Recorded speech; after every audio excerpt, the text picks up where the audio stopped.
All right, so let's jump in and start playing with the Common Data Service. Now, before we can do that, though, we need to create an environment and all the databases that go with that. So here within our Power Apps, right, we've kind of skipped over the entities and that type of stuff so far. So if we click on entities, we're going to see that it's like, hey, if you want to do this, we want you to do this, we need you to create a database. Sounds fun to me. So we're going to say create a database.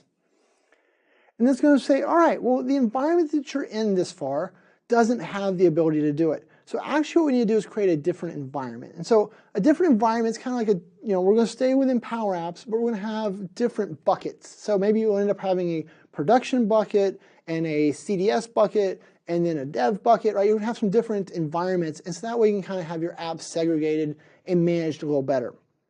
So here what we want to do though is in order to get started with CDS, we're going to need to create a new environment. So we're going to click Create New Environment.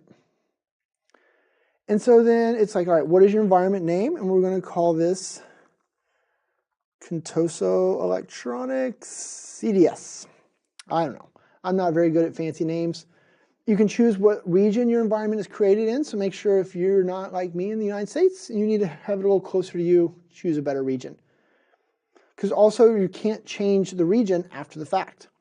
And then what is your environment type? And so for right now, we're going to create a trial. And you'll notice down here at the bottom, we have a message that by creating this environment, it's going to start our Power Apps Plan 2 trial. So right now, I've been using my Office 365 demo tenant. Maybe you've been using a demo tenant. Maybe you've been using, or a trial tenant. Maybe you've also been using your production environment where you already have a Power Apps license. But if you don't have a Power Apps Plan 2, then for me, it's going to automatically start me a trial, which is great. It's what I want. So we get to go in and play with it. So I'm going to click on Create Environment. And so then it is going to go through, it's going to create my environment. And then now that it's created me a new environment, it says, hey, you probably need a database. Well, that's what I got in here for. So yep, let's create me a database. For the database here, you're going to see that it offers you the different currencies. So I'm going to choose my local currency as the default currency for the database. And then I'm also going to say what language. And so I'm going to choose my language, which is English. You can also determine whether or not you want to include sample apps and data, especially right now if you're watching this video to figure out what's going on. I'd probably recommend you go ahead and include that sample apps and data so you have something to touch and play with when you get inside there and you're not staring at a blank screen.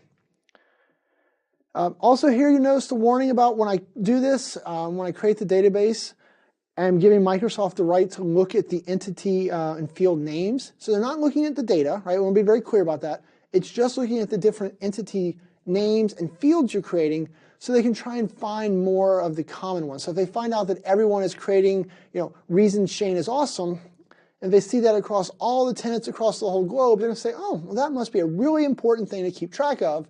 And so then they're going to eventually roll that into the common data model, which we'll talk about a little later. So don't overthink this. It's okay. They're not looking in your data. It's just the names of your fields and such. So we're going to say create a database.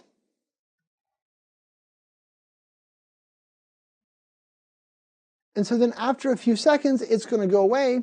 All right, so then we now know in the background, our environment is being provisioned for us. And so if we go over here to our entities now, we'll see that our database is still being provisioned. So this is going to take a few minutes to run. So I'd say now that you've got this up and going, step away for a minute, go grab yourself a cup of coffee or something, and we'll pick up as soon as this finishes.